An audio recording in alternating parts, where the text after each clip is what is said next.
Lothar, the giver of power, is yonder, playing with his planet again.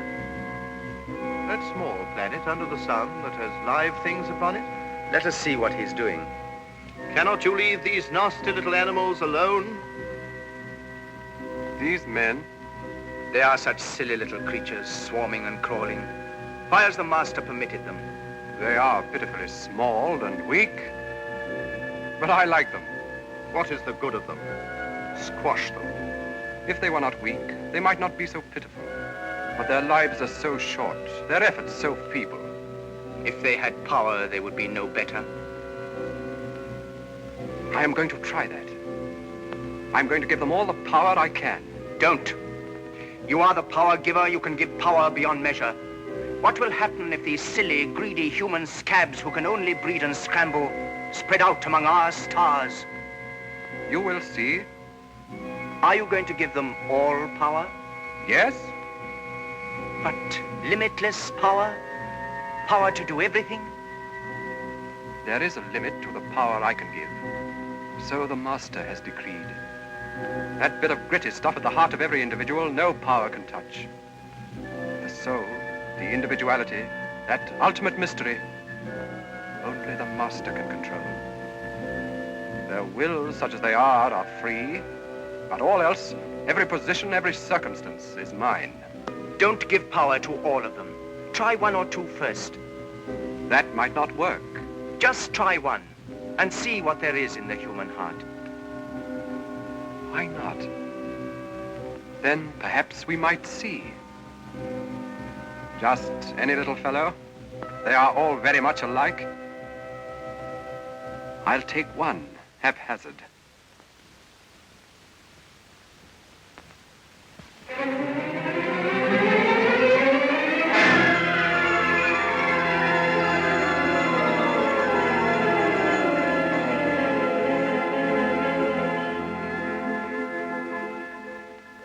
Good evening, Mr. Fotheringay. Evening, Mr. Fotheringay. Good evening, gentlemen. Good evening, Mr. Fotheringay. Good evening, Miss Maybridge. Usual.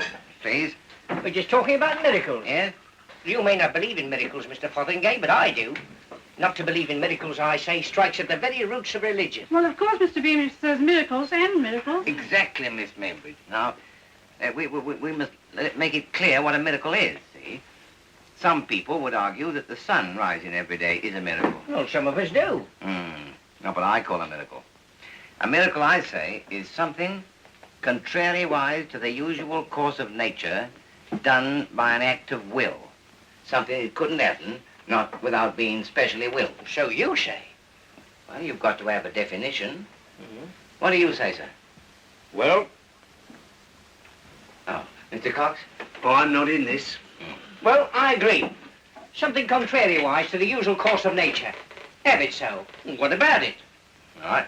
Now, for instance, take, what, that lamp.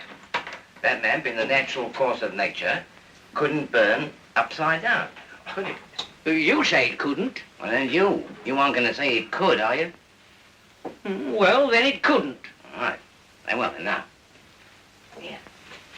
Now, someone comes along, see, as it might be me, and stands as it might be here, see, and says to that lamp, as I might do, collecting all my willpower, and I'm doing it, mark you. I'm playing fair. Says, here you. Turn upside down without breaking and go on burning steady. What the hell? Not possible. I can't keep it up any longer. It's got to drop! Now, Mr. Fotheringay, will you be good enough to explain this silly trick before I come and chuck you out? Whatever made you do it? Outside's the place for you. Outside the Long Dragon for good and all. He's got to pay for beer, Mr. Cox. Yes, you have to pay for a lampshade and a chimney. Why has he did it, we? But look here, Mr. Cox, I don't know what happened to that confounded lamp more than anyone does. I swear I never touched Come it. on, Mr. Conjurer, we don't want any more bother. Are you going to get out before I come and chuck you out? Come on. There, come on, out. I never touched it. Hey.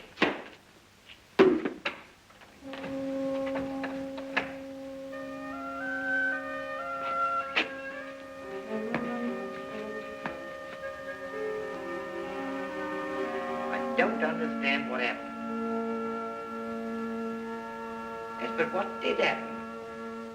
No reason for Mr. Cox to be so violent. I didn't want the confounded lamp to upset. It was when I said, "Here, you," that it turned upside down.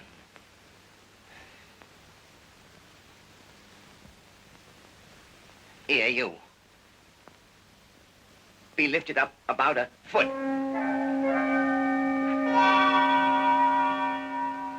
Don't lose your head, George Fotheringay. Don't lose your head. It won't drop not unless you let it fall now. Now, keep burning steady. Don't drop any nasty grease about, and over you go, upside down.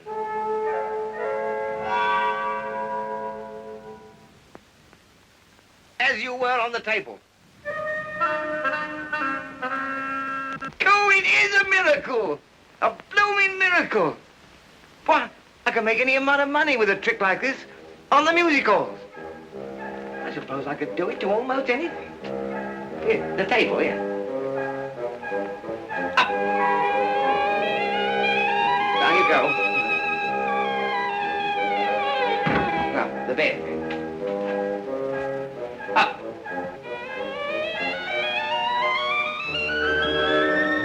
Now, don't bump on the floor, my dear. Come down quietly.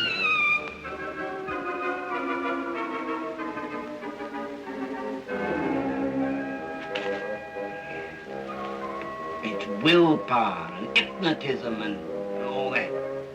Yeah. You're growing to something bigger. Be a cone like what conjurers have. Now, let's get some. Presto. There's a kitten be under there. Ladies and gentlemen, a young, healthy kitten. Here, kitty. Here, you can't go under there. All these kittens makes a mess. There'll be the devil to pay. Here. Kitty. Here, come here, you. Oh, rat it, you little beast. Rotten little pincushion, you. Here, oh, here. Be changed into a pincushion now. Got you.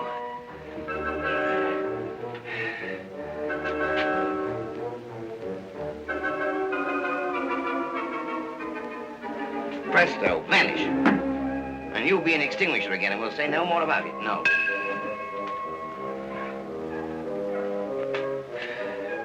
Oh, better be careful. Yeah. You scratches. Be healed.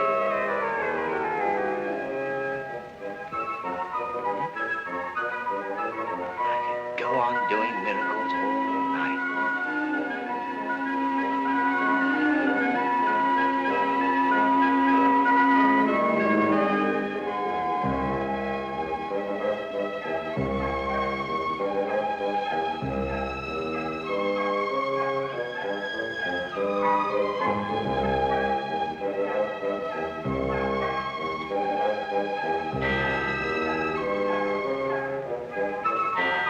Sorry, 2 o'clock. I'm late for the shop. How do I get rid of all this litter? Here, all you miracles, vanish. Darling, I've burned me candle to a stump.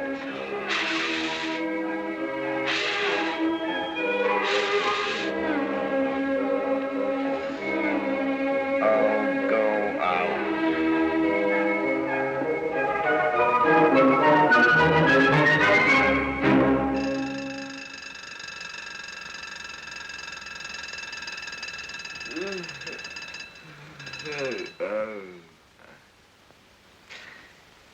Oh, it was a dream. Was it? Yeah.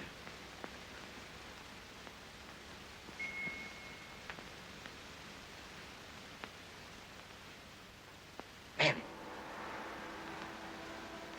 Golly, it's true.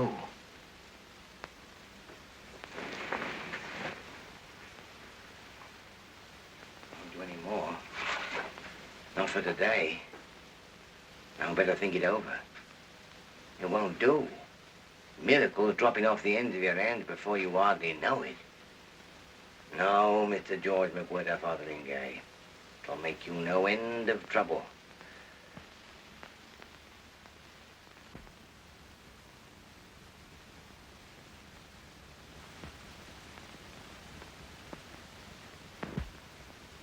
How are you getting on with our Mr. Fotheringay, Ada? Don't you be vulgar, Mr. Stoker. I'm not getting on and I'm not getting off with him. Or anybody else, see? As it happens, I can see. You don't have all the chaps running after you without doing something about it, Ada. Don't tell me. You're just pretending to be jealous, Bill. You've got no reason.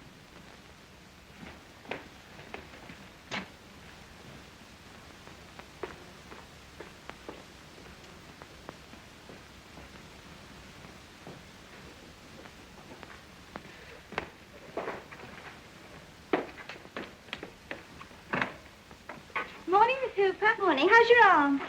Oh, not so painful so long as I keep it in a sling and don't use it. I wear the sling to remind me. Oh, I'm so hungry today. I wish it was lunch. I haven't the heart for lunch. Feeling ill? Feeling freckled. Freckled all over.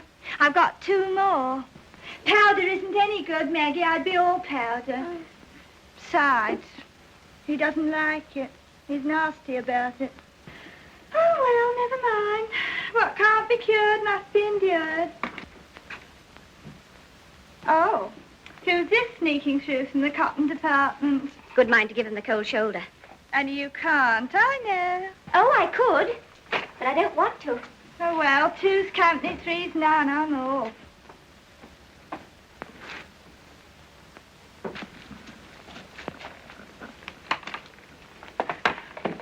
You don't often come to see the haberdashery nowadays, Mr. Fotheringay.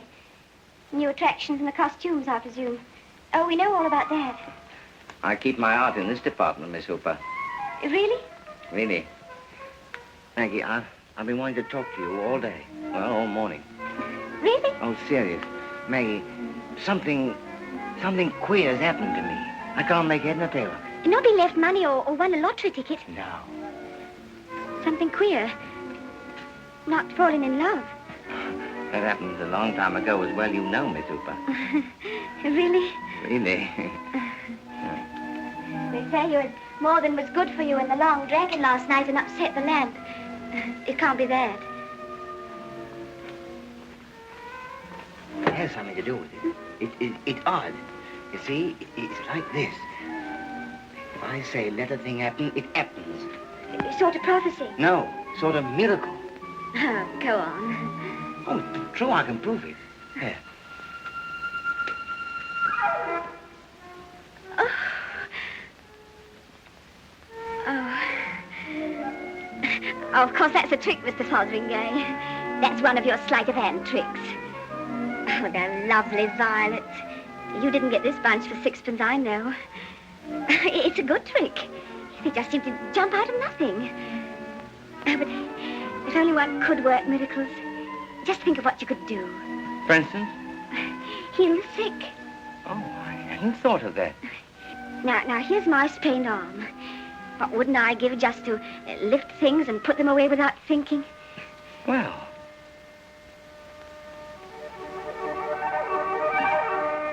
Lift it.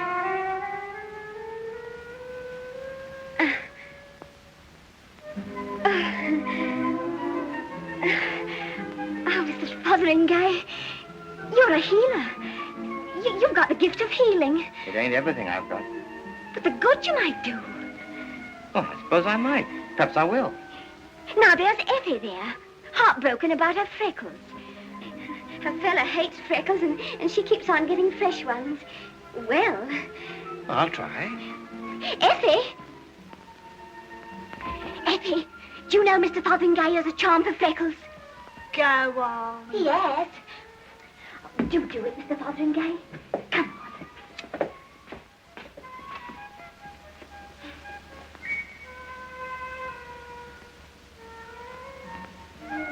And all your freckles be gone, and your complexion be perfect. Oh! Oh, what? Where's the mirror? Oh, there. Oh, it's marvelous. How we done it, I don't know.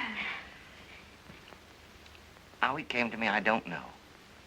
I just say to a thing, do this and do that, or be this and be that, and it seems to happen. Maybe it's willpower. I didn't know I had it till last night. When you broke the lamp and the long dragon. Well, don't you go breaking things here, Mr. Fotheringay. No miracles in the house or the shop, if you please. This is a drapery establishment, not a home of magic.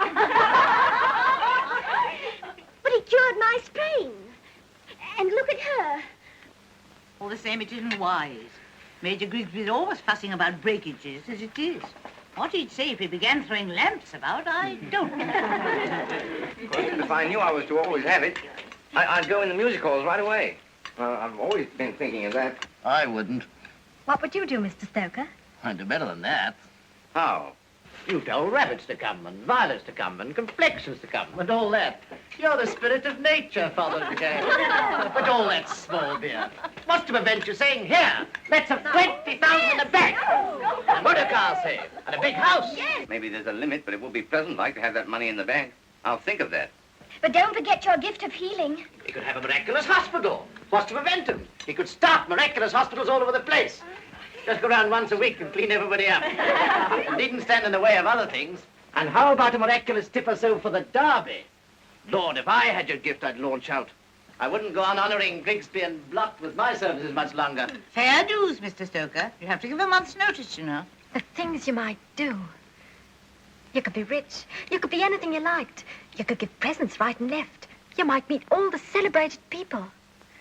You might go to court and see the king. Music halls, indeed. I didn't mean to let it all out so soon.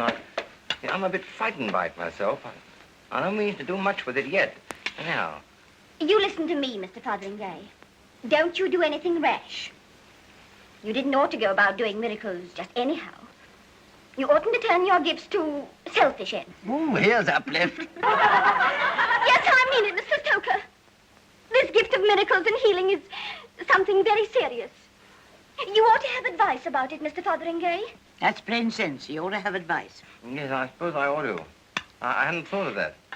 There's Mr. Maydig, the new Baptist minister. No, he ought to go to the vicar. And a nice mess they'd make of it for you, either of them. Righteous old buffers without any imagination, leastway the vicar is. And Maiding's just a spouter. You take my advice, Fotheringay, and do yourself well. Don't give your gift away to anybody. There isn't a woman in the world who wouldn't love to have a man who could work miracles for her. You take advice, Mr. Fotheringay. Come on, Jane, collect the plates. Miracle or no miracle, we gotta get on. We can't sit here and let the shop look after itself. Come on, come on, come on.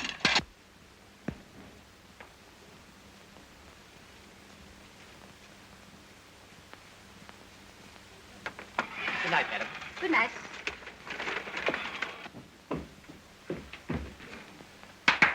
Come, Mr. Fotheringay, what on earth's the matter with you today? Here we are, 5 minutes off closing time, and look at it. The place is in a muddle. Sorry, sir. I've had a bit of worry today. Won't take me long. You've got half an hour of tidying up for you. Here. Apple pie order.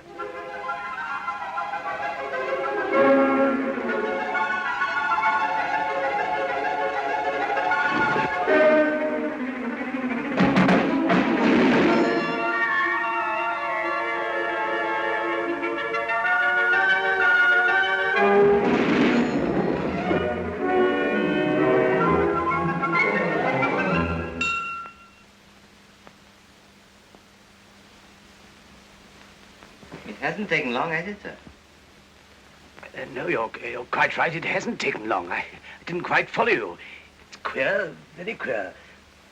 You're quite sure, Mr. Fotheringay, this sort of thing doesn't damage the goods? Does them good, sir.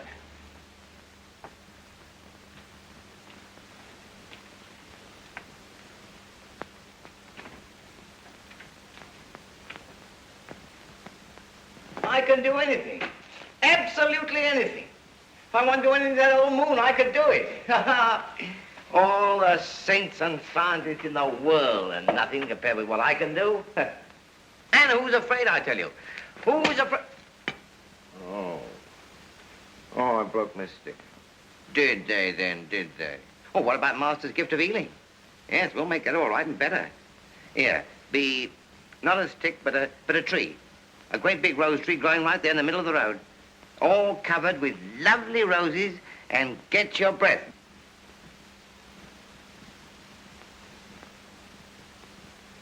Hello. Why, it's old Bobby Winch. Oh, I say, this'll never do. Here. Go back. Oh.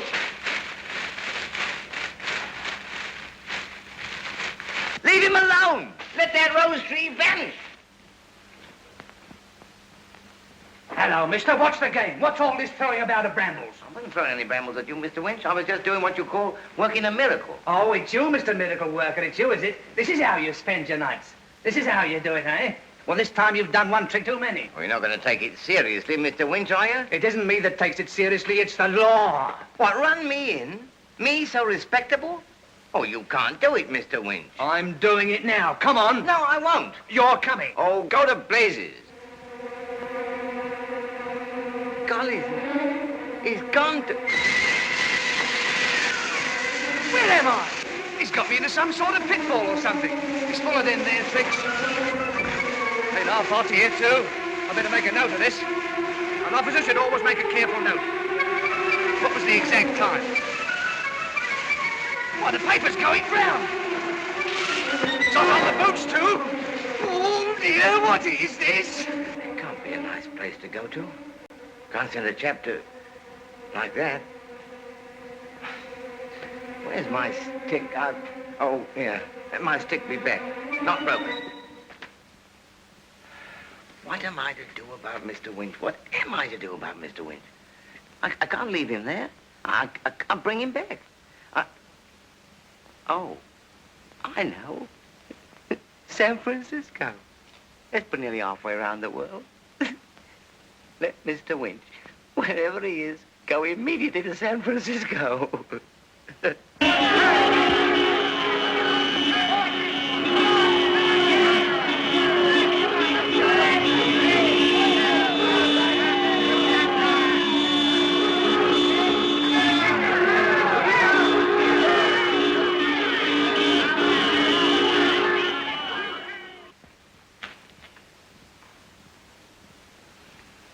Oh, it's lovely. It's heaven being like this. And to think you was jealous, Bill, of poor little Fotheringay. Him and his miracles. Must be awful late, Bill. Golly, it's past a half hour. Time we were indoors. The door will be locked. We'll have to ring. We can't go back together. Every moment talk. Yes. You go back to the front door.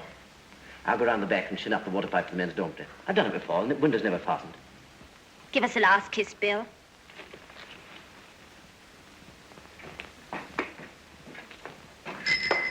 What the...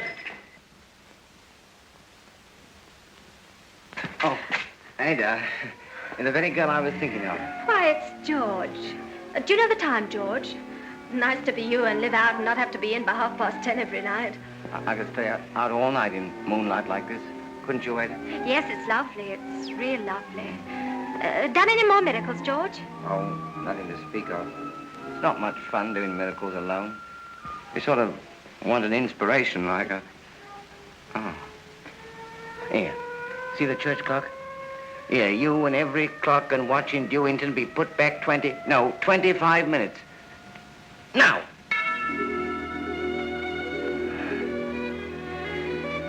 See, my watch, too. You'll be all right now, Ada. If you do have to ring and be let in, why, the hall clock will bear you out. But it's a real miracle. It's nothing to what I can do for you. You know why I asked them to put it back 25 minutes instead of 20 minutes? So that I can have a bit of a word with you. Well, you deserve 5 minutes, George. I can do extraordinary things for you. You seem to stir up my imagination. It's very kind what you have done. I could do anything for you, Ada. If only I could get you so as you sort of love me. I would indeed, so long as I could get you to want to kiss me. George, miracles or no miracles, you mustn't talk to me like that. Oh, why shouldn't I? Don't you care for me? Not in that way, Mr. Fotheringay. Why not? I don't know, I just don't. Anybody else, eh? Oh, I know. That's not your business, Mr. Fotheringay. Anyhow, I don't care for you, not in that way. You're a nice sort of a chap, but not my sort of a chap. Whether there is anyone or no one, it wouldn't make any difference. I couldn't love you. No? No. And supposing I was to make you love me? You couldn't, Mr. Fotheringay. You wouldn't, Mr. Fotheringay. Oh. Now, milady, you be in love with me. You be hopelessly in love with me. You forget all about Bill Stoker and be in love with me now.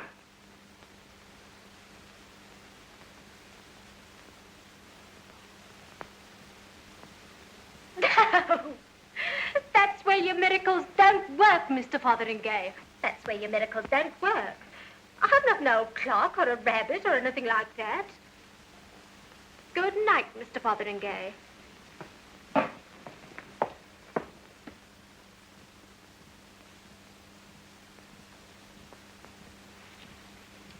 Yes, sir? Send Fotheringay to me, please. No, ask Mr. Fotheringay to come and see me. Yes, sir.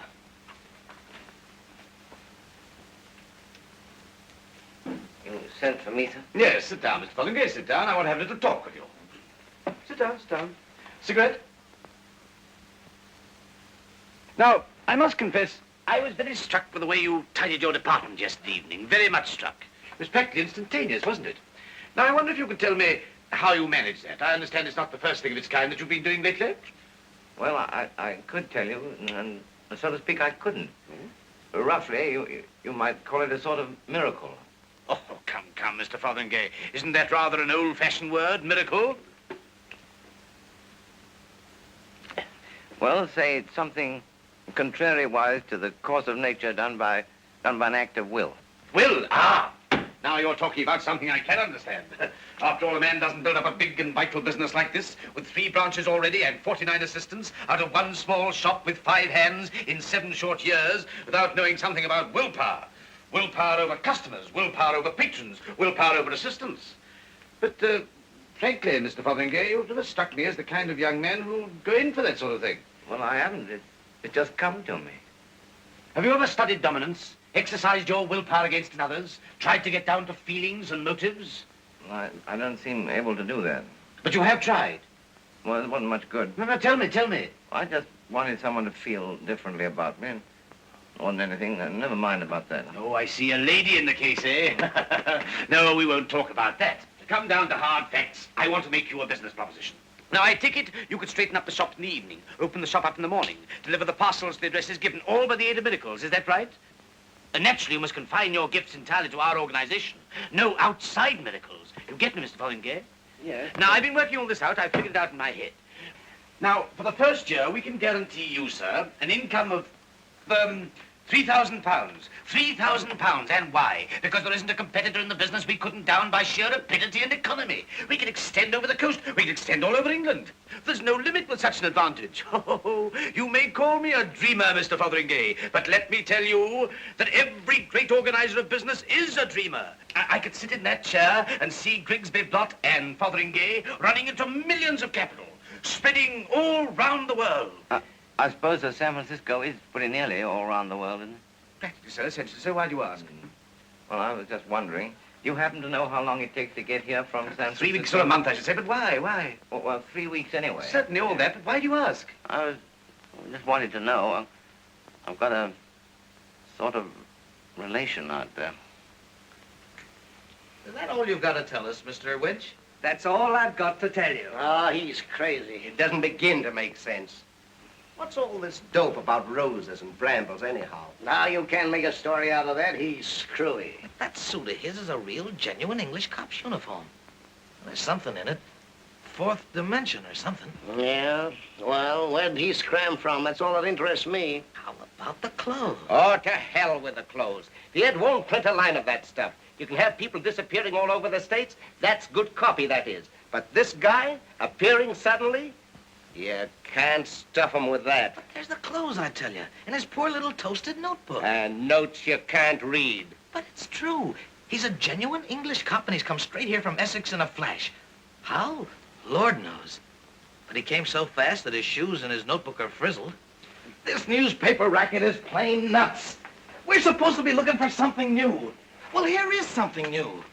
Something that's never happened before. And just because it doesn't fit in with any of the stock stories, we've got to cut it out. Just the same as we'd had to cut out any stories about flying and submarines, radio 50 years ago. It's new news. And the truth is, we mustn't have new news in a newspaper. You must let your imagination bear upon this. If you let this gift of yours just splash about, you'll waste it. It'll do no good to you or anyone else. Just a miracle here, a miracle there, just scattering miracles, cheap as dirt. But canalized, concentrated, monopolized, then it can be an immense thing. It is very attractive. Attractive? It's the logic of the thing. I see us springing up in the night to be giants of the distributing world. Big men, big business, big money, monopoly. We can't miss it. Now, I'd like to have the opinion of Mr. Banfield upon this. Mr. Banfield of the bank over the way. Yes. This is an extraordinary proposition, Major Grigsby. If you had told me 2 hours ago that miracles would be worked in this parlor, and that I should be confronted with a project for a world net of miraculous chain stores, I should have scouted the idea. But you don't now. I do not. Mr. Fotheringay, I think you may count on having the London and Essex Bank behind you. Yes, I see. That is the way it ought to be done.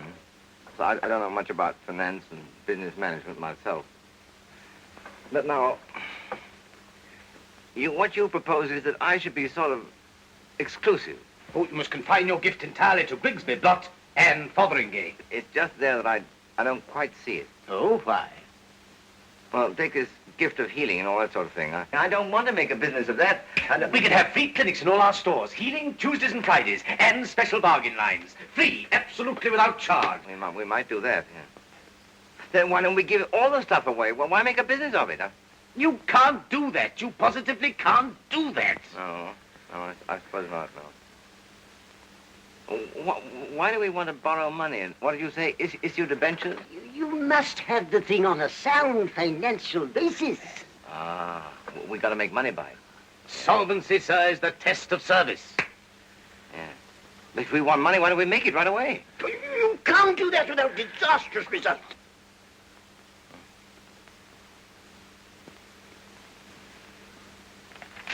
Look here.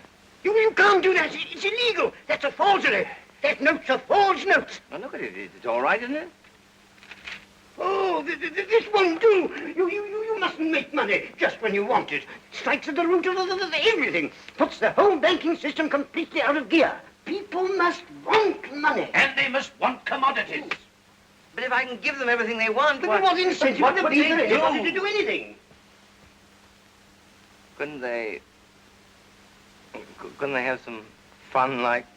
Now, I can assure you, my dear Mr. Fotheringay, I can assure you, I have studied these questions, very profound questions, before you were born. Human society is based on want. Life is based on want. Wild-eyed visionaries, I name no names, may dream of a world without need. Cloud cuckoo land, it couldn't be done. It hasn't been tried, has it? Oh, hello, Fotheringay. Where have you been all morning? He's got the sack. Not I.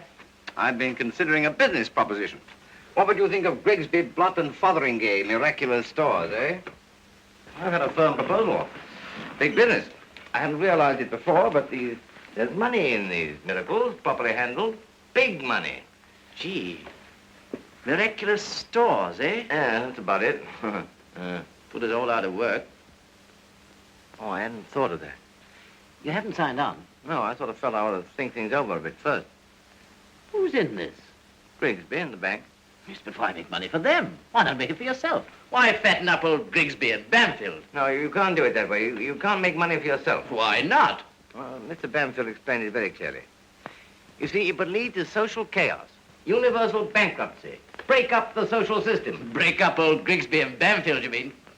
No, he didn't think it ought to be done. He'd do it fast enough if he could do it himself. Huh? I tell you, Fotheringay, these chaps are sucking onto you. Go, if I had your gift. Well? I'd run the world. Well, it's a new idea, but it's all right.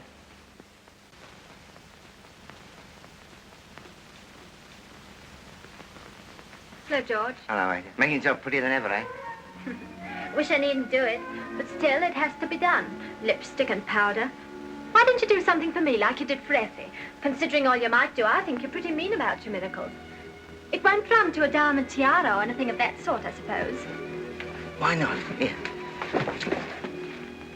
Diamond tiara. Now.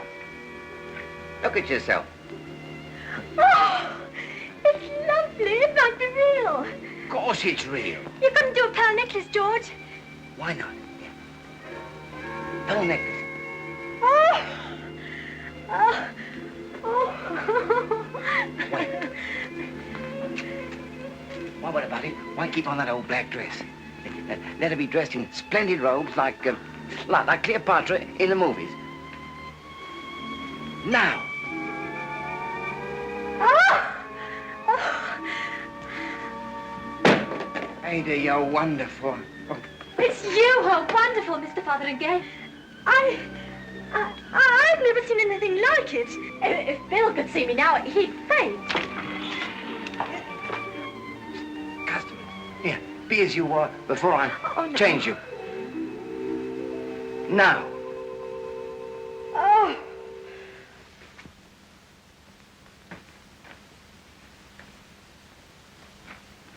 Maggie.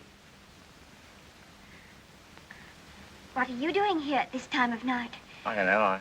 I just came. I think I wanted to see you. Maggie, there's something frightening about this miracle working. I told you to get advice about it. Get nothing but advice, but it's all different. I don't know where I am. I'm all full of wonders, and I daren't let them loose. I get thinking of things and wanting things. I can't tell you. I got a bad imagination, Maggie. I got a dangerous imagination. Well, what did I tell you? You go and see Mr. Maydig. You could see him tonight. He gives people advice in his parlor. I wonder what he'd tell me.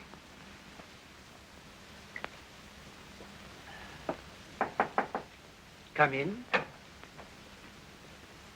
There's a young man, sir, very anxious to see you. Name of Fotheringay. He says it's urgent. Fotheringay, I don't know him. Respectable? Not a mendicant. Oh, nothing of that sort. But he's in trouble, sir. He says he wants advice. Show him in, then, show him in. I never refuse myself if it's like that. Always ready to give what I can give.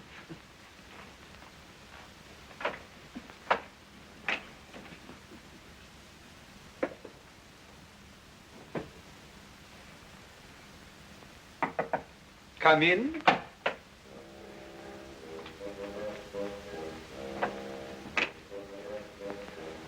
Well, sir, what can I do for you? I was told that you sometimes give good advice to people, and I have a peculiar sort of trouble. Go on. Well, a very extraordinary thing has happened to me. See, I used to think that I couldn't do anything, and now I find I can do, well, practically anything. By willpower. What do you mean, willpower? Work miracles. Miracles? Yes, miracles. No end of them. My dear sir, there are no such things as miracles under the present dispensation. I can assure you of that. Would you think differently about it if I worked one? I should think it over. I have an open mind. No one can deny me that. Oh, well, here goes. What should it be? Make something appear? I'm sick of messing about with kittens and rabbits, bunches of flowers. I know. Let there be a real tiger. There, on the hearthrug now.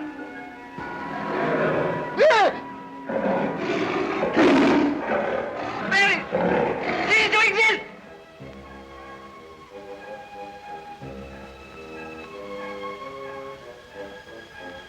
How's that for a miracle? Something wonderful, yes. A miracle, no. You mean to say that wasn't a real tiger there on the hearthrug a minute ago? No, my dear sir, no. A joint hallucination. The thing is quite well known. Hallucination? Well, I'll bring it back. Oh, no, don't do that. Look at those paw marks. Hallucinations don't leave footprints behind them, do they? I'm willing to be convinced. Yes, sir. There are paw marks. Some large carnivore.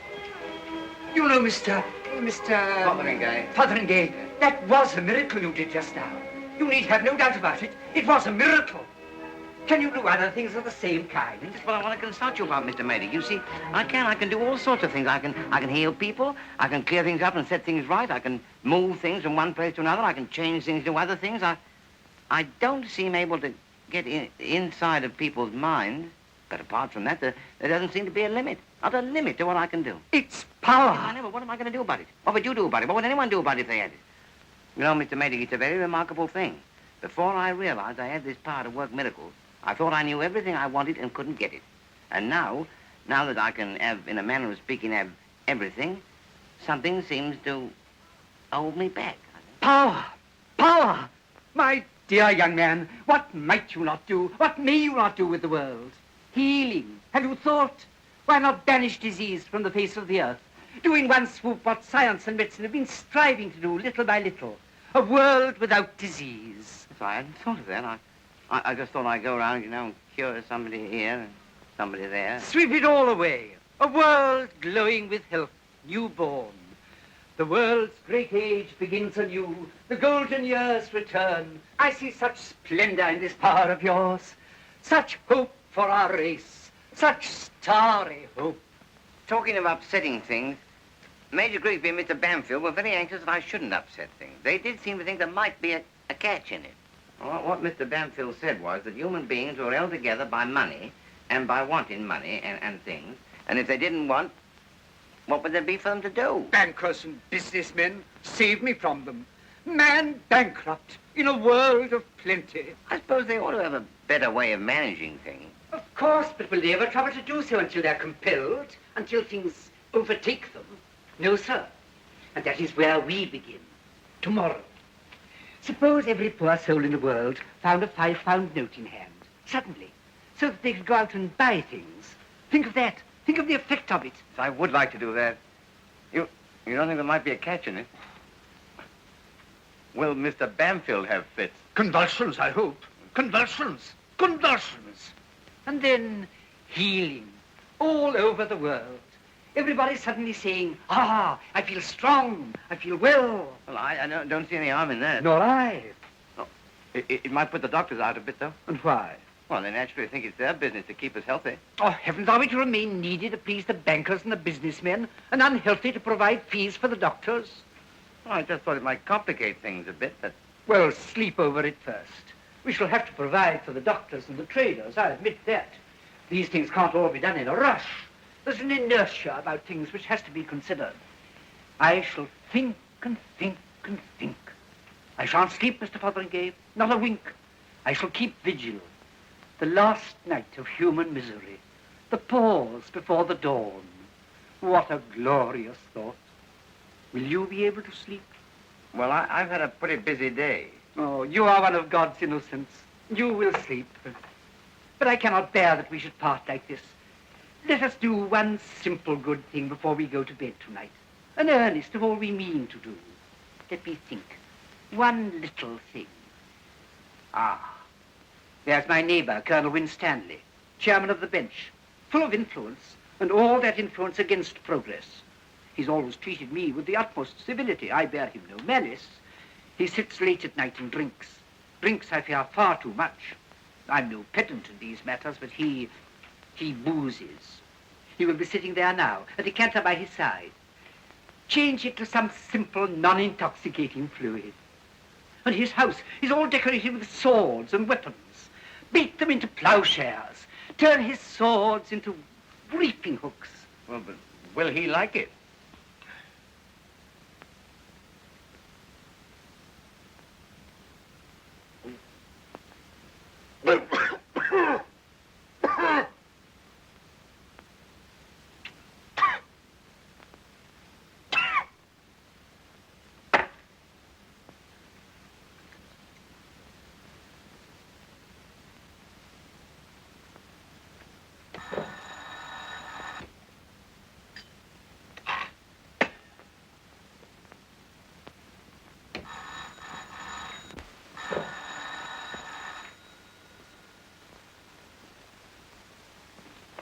You rang, sir?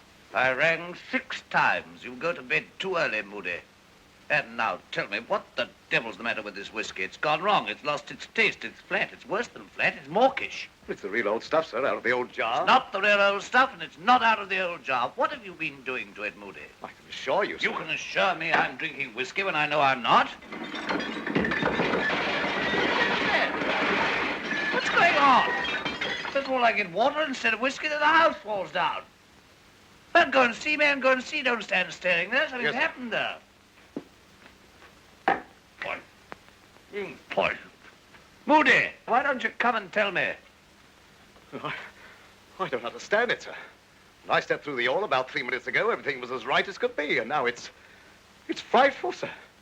What's frightful? What do you mean frightful? What are you talking about? It's gone, sir. Gone? It's all the swords are gone, sir, the whole collection. And there's a lot of other things look like agricultural implements to me, sir, mostly on the floor. Such as this, for example. What is this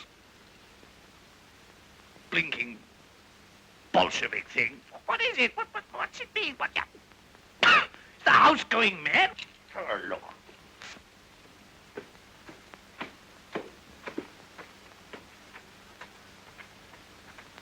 If I could lay my hands on the fool that's done this. Oh, the police in New Hampshire stolen my swords. I understand that. What it means by leaving this muck beats me. Who's that ringing at this time of the night? I can't imagine, sir. Don't imagine. Go and see, man. Yes, sir. Anyone's playing any sort of game with me? Inspector Smithers, sir. You come in, confound you, come in and see what's happened to my weapons. Well? It's some more of it, sir. More what? There's been a serious outbreak of miracles in the district, sir. Quite beyond anyone's experience. Miracles? Yes, sir, miracles. There aren't such things. Not properly, sir, which makes it so disconcerting, sir. We didn't come here disturbing you this time at night about nothing. But seeing as you're the chairman of the bench, we thought you might be able to help. Well, what is it? It's about this Constable Winch of ours, what's been missing since last night. We've searched everywhere. We've dragged the mill stream. We've made inquiries up and down the railway line. Why, you don't expect me to find him for you, do you? At 10 minutes to midnight? No, sir, but I've got a cable. What's a cable? A telegram, sir, from San Francisco. San Francisco? The police do this Constable Winch missing, stop. Appeared mysteriously here. Stop. Slightly injured in street riot provoked by himself. Some sort of a hoax. With all due respect, sir, it isn't a hoax. It's something more serious. It's that young fella, Fotheringay. Fotheringay?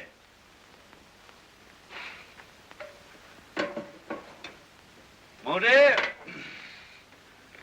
I must have a whiskey. If I don't have a whiskey, my mind will give way. Yes, sir, but... Good Lord.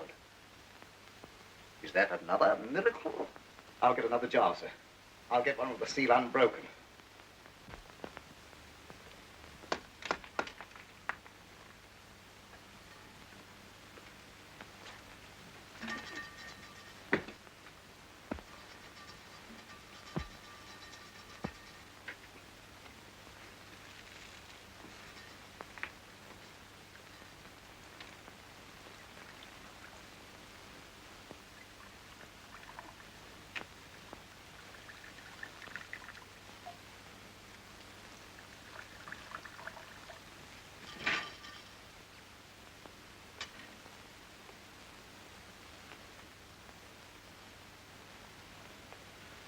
Moody.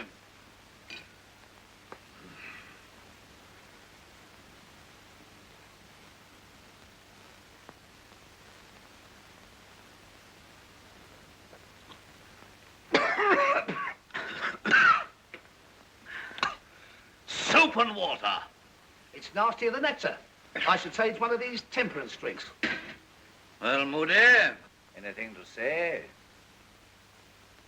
Oh, sir. I got my weaknesses. But I'd as soon poison a baby as tamper with whiskey. If you ask me, it's Fotheringay again, sir. Fotheringay! More Fotheringay! I'll keep calm. I owe it to myself and everybody to keep calm. Oh, perfectly calm. I'll see this fellow tomorrow. No fuss. I'll talk to him quietly, calmly. No good getting heated. I'll have it out with him. We'll bring him to me, Smithles. Sort of casually. Just for a bit of advice. In my garden. Don't alarm him. And keep an eye on him when you're bringing him. Keep your truncheon up your sleeve. If he raises a finger, if he so much as looks like San Francisco, club him.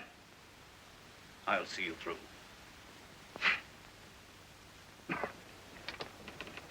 Ah, so that's the little miracle worker.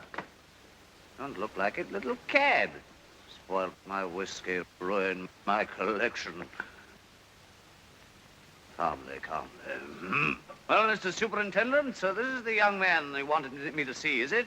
This is Mr. Fotheringay, sir, as directed. At your service, sir. I want to talk with you. I want a serious talk with you. Chairman of the bench and deputy lieutenant, the former owner of a valuable collection of weapons, and the proprietor of a once powerful cellar, as a fellow citizen of the unfortunate Constable Winch, I want, naturally and properly, a talk with you. I want, if I may say so, an explanation. Well, how? I wish to know. Why? It's almost as odd. See, I just seem able to do things. Yes, and nice, friendly things you do, eh? Well, it's hard to know what to do without offending people. Offending people? Well, how the devil else do you expect me to take that trick with my whiskey and my collection? Oh, Mr. Maydig. Maydig? Yeah. Well, that new preacher chap? Yeah. What's he got to do with it? Well, he was advising me. Advising you? Yeah. He said if for once you should go to bed sober. Would you mind saying that again? Yes. If you wasn't to drink too much. Go on, sir, go on. I can bear it. I want to hear you out.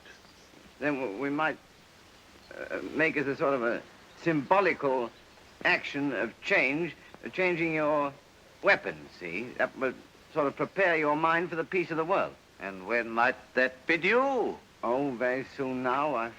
Peace and plenty. Mr. Maydig made it very plain how we've set about it. You're going to set about it? When? I'm seeing Mr. Maydig at 12, and I suppose we'll start the golden age somewhere in the afternoon.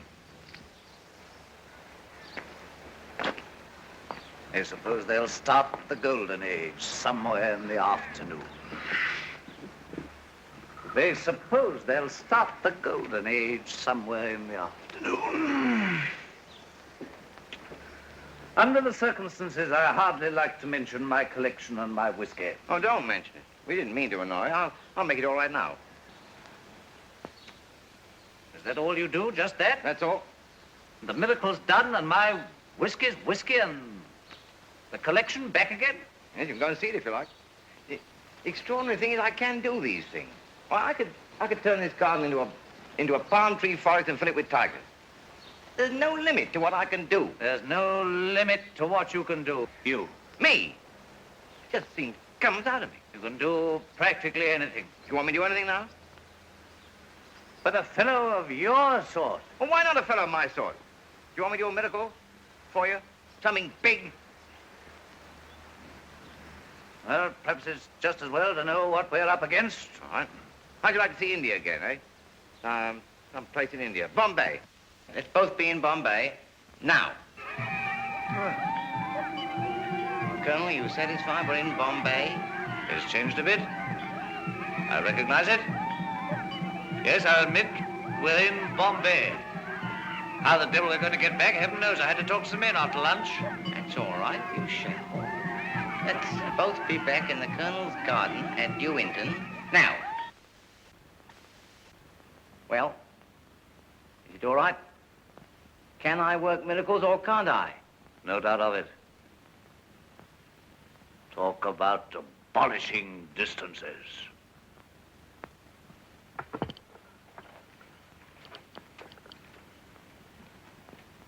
There you see? What did I tell you? Yes, I see. Now, Mr. Mady, he has ideas, he has imagination. There's no sense in going on with business and banking and all that, seeing these gifts that have come to me, because that's what Mr. Mady calls a want system, and we're going to live in a plenty system. And no need for people to be hard up anymore, no need for people to be sick and ill and hungry, no need for robbing and cheating, and no need for war. No need for anything as far as I can see. Will be different, but Mr. Mady says you can't work miracles and stay as you are. But if you put an end to war, sir, as I gather you intend to do before tea time today, and as I'm beginning to believe you can, if you put an end to competition, make work unnecessary, give people more money than they know what to do with, then I ask you, what are people going to do, sir? What are they going to do? Well, I'm a bit puzzled about that myself. But Mr. Mady says we just ought to go about loving one another. Go about loving one another. Go about loving one another. Are you mad, sir? Are you human? Have you no sense of decency? The most private, the most sacred feelings. Mr. Mady seemed to feel so differently about it all. Of course, there is art and science and making things. Fretwork and foolery. Well, we can give it a trial, I suppose. There's no telling what human beings will do. Mr. Mady says... Mr. Mady says that you're going to start this bedlam millennium of yours within 6 hours. What's going to happen to us? What's going to become of us all? I don't really know exactly that myself. It'll be a bit of a change. But Mr. Mady... Oh! Mr. Fotheringay, won't you give all this business a few hours, a few days consideration before you let it rip? I mean, after all, we've got a sort of order here, kind of civilization. We've got the empire. Yes, but see, that's all very well for people like you. But most of the people in the world are people like me. Now, it's perfectly natural for people like you to want to keep things as they are. I'm all for letting them loose, see? I don't mind change. I think change might be a lot. But haven't we had enough change the last 100 years? Railways, electricity, radio. It shook us up a bit, but it hasn't hurt us, has it? It hasn't killed us. Now I'm all for more and better change. What a perfect afternoon. And to think that it is New Year's Eve for the whole world. We're on the verge of the greatest change this earth of ours has ever known. Want will vanish and plenty reign. Ring out the old, ring in the new. You know, it's as though I wanted to loiter a little before the beginning and the end. Silly old earth, what a lesson you have to learn. You don't seem to realize how serious it all is. But we're sitting here in our old homes, and our old habits, and our old ways of life.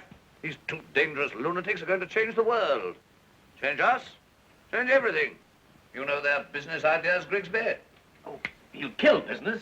He'll kill credit. Leave the country open and unarmed for anybody that cares to start an air raid. I tell you, this measly little draper's assistant's the most dangerous lunatic loose. I was thinking a lot last night.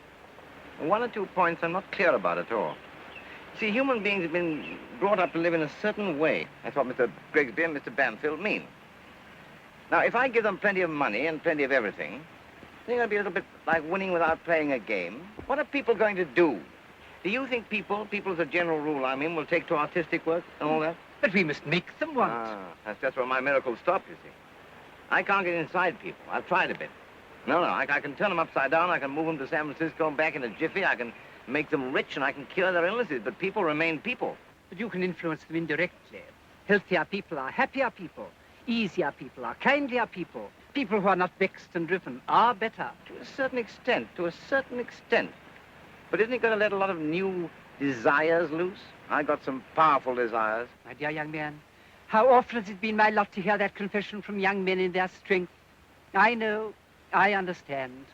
We all have these powerful desires, even in my case. Never mind about your case. I'm talking about my case. Well, I assure you there's nothing singular about you. Exactly, that's the whole trouble. These men are mad dogs. They have to be treated like mad dogs. It's our world and all we care for against their confounded antics. One happens to see red. Say, if one happens to see red,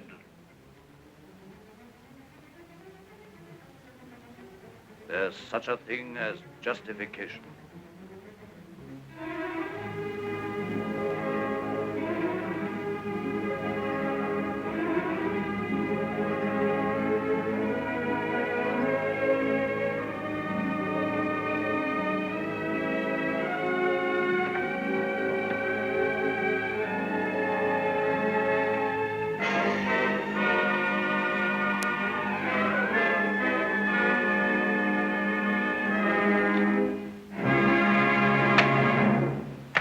There's that girl Maggie Hooper who told me to come along and see you. I know her. A very pure, simple, sensible girl. That's her. I'm very fond of her, very fond of her. But the girl, the sort of girl that sets me wanting isn't her. Dear me, wandering of desire. You must restrain it. Why should I? I happen to want a girl called Ada Price. Maggie Hooper sews on my buttons and mends my socks, and she's perfectly lovely when she's sewing on my buttons and mending my socks. But there's a come and take me about Ada Price. The trouble is as old as the hills. You must resist temptation. Let your motto be service. Why should I? Why service? Why should I make everyone rich and healthy and get nothing out of it myself? Why should I let Bill Stoker blast him get away with it? My dear sir. They're shooting at us. Lie down. Stop that! No more bullets. No bullet to hit me. Nothing to hurt me. The wound on my scalp stop bleeding and be healed. Me be invulnerable now. Here, you fired that shot. Let your gun barrel be solid.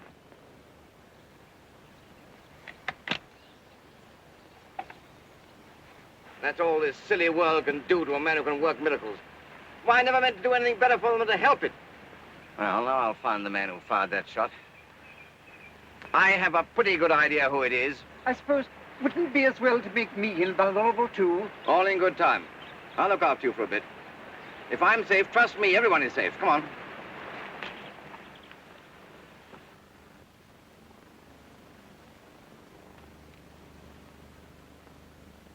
Camarade! I thought it was you. None of the others would have been as outright. You're a man of action. I knew it was you. There's no working against miracles. You got to get ahead with your silly monkey tricks, I suppose. I tell you, I'm sorry I didn't get in with that first shot. Now get ahead with Mr. Madig's magic millennium and see how you like it. No. You don't mean to say you've had a gleam of sanity? No, I've been learning hard and fast these last few days, Colonel. Perhaps there won't be a millennium. Perhaps there can't be a millennium. Madig there's full of ideas, but I have my feelings, and it's me that's got to put it through. You don't mean to say that you're going to give up all the things we talked about just because he tried to shoot you? Oh, it isn't only that. Some of your things I shall do and some I shan't. I that work miracles, me that has the power. This isn't the world of Grigsby or Bambill. It's not going to be the world of the Reverend Silas Madig. No, it's going to be the world of George McWhirter Fotheringay, and as I want it, so it will be. What I want, I get. You've all of you just wanted to use me. Now I'm going to use myself.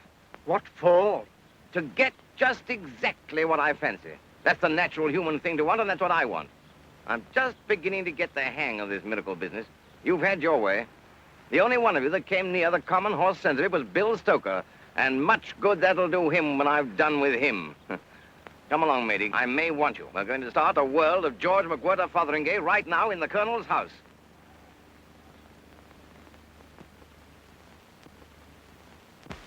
Has anything more happened? Happened what hasn't happened. He's mad and dangerous, and bullets won't kill him.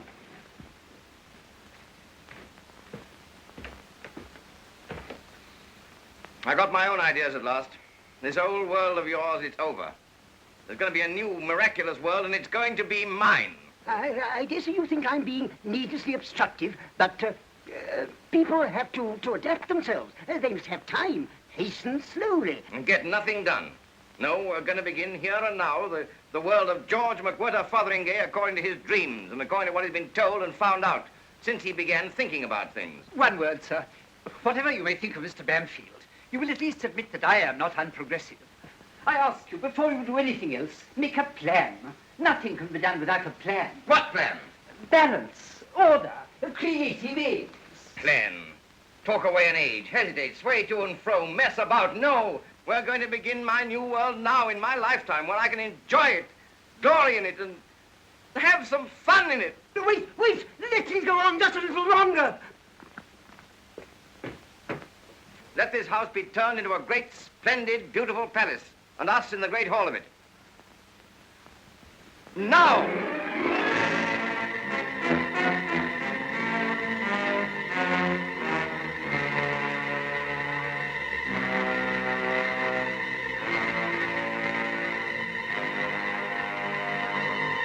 Bad, eh? Architecture improving.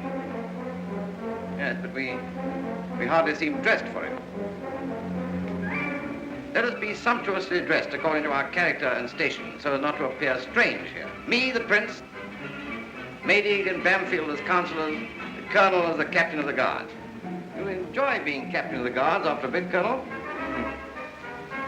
It looks empty here, doesn't it? What was your old regiment, Colonel? Let his old battalion be here and dressed accordingly. Now.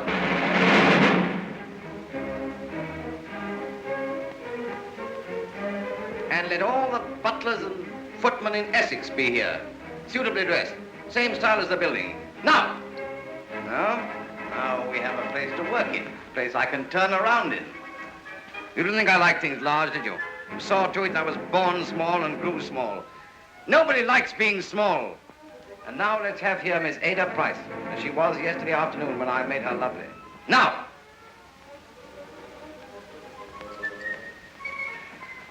This is something like a miracle. You're going it at last, George. Where's Bill? Can't you do without Bill for a moment?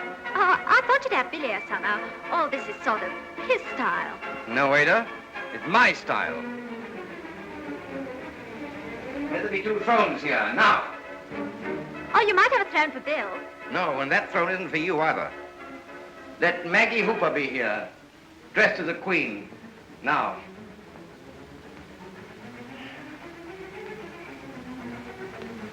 Well, Maggie, my dear, here we are beginning the miraculous reign of George Fotheringay. What shall we do with the world, eh? Oh, don't make it dull and goody-goody. George, I didn't mean to say that about Bill. I didn't. You said it. Plenty of your sort. You just stand down there looking lovely until I take notice of you. And just to keep you company, let the 9 next prettiest girls in New Hinton be here. Beautifully dressed, too. Now! My world's going to be full of pretty women. 10 a penny. Oh, dear George, make the world happy. Don't make it selfish or showy. Let this be really the world's great age. Begin anew. Justice, peace, plenty. You don't think I know how to do it. You shall see. Nothing in a hurry and nothing delayed. I've learned a lot in the last 3 days. I think I'm beginning to get the hang of it all. Let the greatest bankers in the world come here and stand here. Now! Let the leading men who own and direct great businesses stand here. Let the chief men who rule the world, the politicians, the presidents, the councillors, the commissioners, the people who tell the newspapers what to say, the people who teach and preach, let them come here, yes, all of them, now!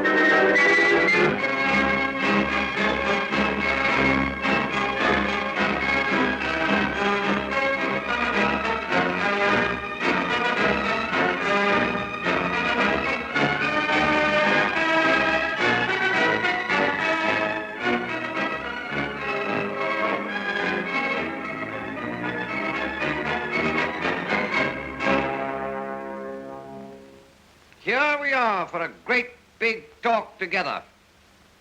I'm just anybody, and you're the people who rule the world. I've been told to take thought, take counsel, so I've got you here, all of you. Why not? Now I've got you. Now I've got the whole crowd of you. You people who have your faces in the newspapers, people who sit in high places, walk through crowds and get all the praises and the cheers. I've got you people who run the world to tell you to run it better. Run it better. You've lived on the fat of the world. You've been trusted with the world.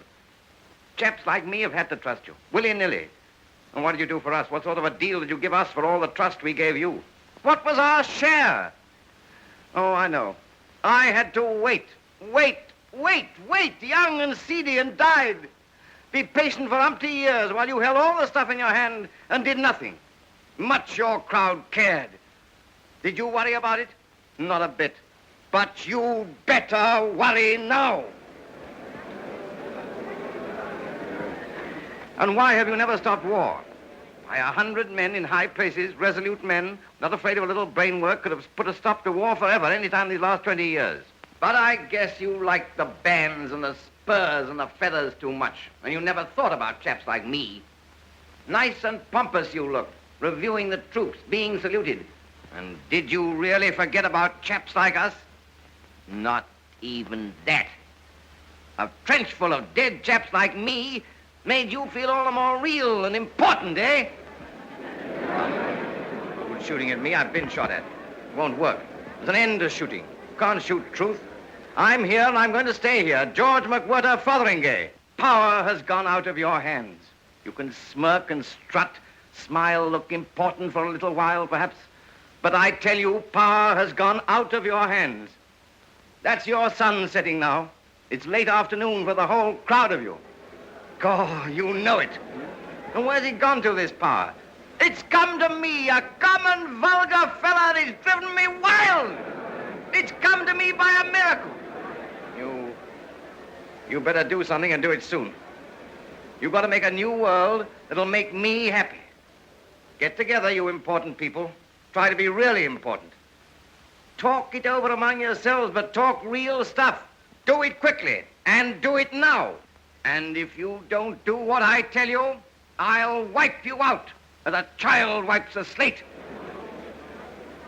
That's me. That's what I've found in me since I began looking. That's what I've dug out of George Fotheringay.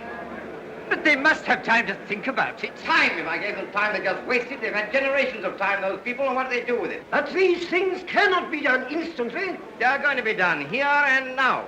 A good and happy world, a sensible world. Then, when I've got that off my chest, I'll see. I'll see what's to be made of living. Inertia! Oh, inertia. I'm always up against inertia. I've got a power in me that calls for change. I'm tired of your old world and its inertia.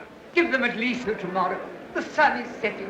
Give them the night to think and discuss. No worry about the sun setting. I can stop that sun from setting. I want my new world now. But you can't stop the sun setting. What? I say I can. I'll stop that sun setting. I won't let it set. Not till I'm ready to go to bed. And everything's cleared up. But then you have to stop the earth rotating. And I will. No, don't argue with me, medic. Don't argue with anyone. There's a time when argument stops. Earth, stop rotating. Stop now!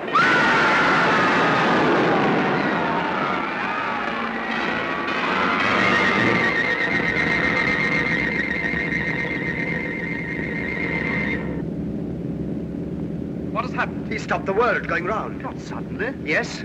Then everything loose is being flung about by its own inertia. And that's the end of your nasty little pets upon their silly little planet. Preposterous. What did I tell you? It's all over.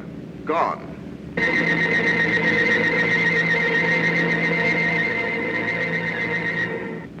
No. No, it's not over.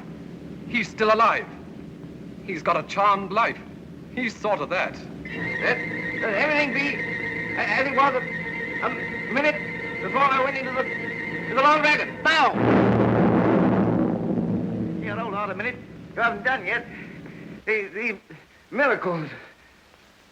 If it happens that I have been working miracles, then on the word go, let me not be able to work any more miracles, ever.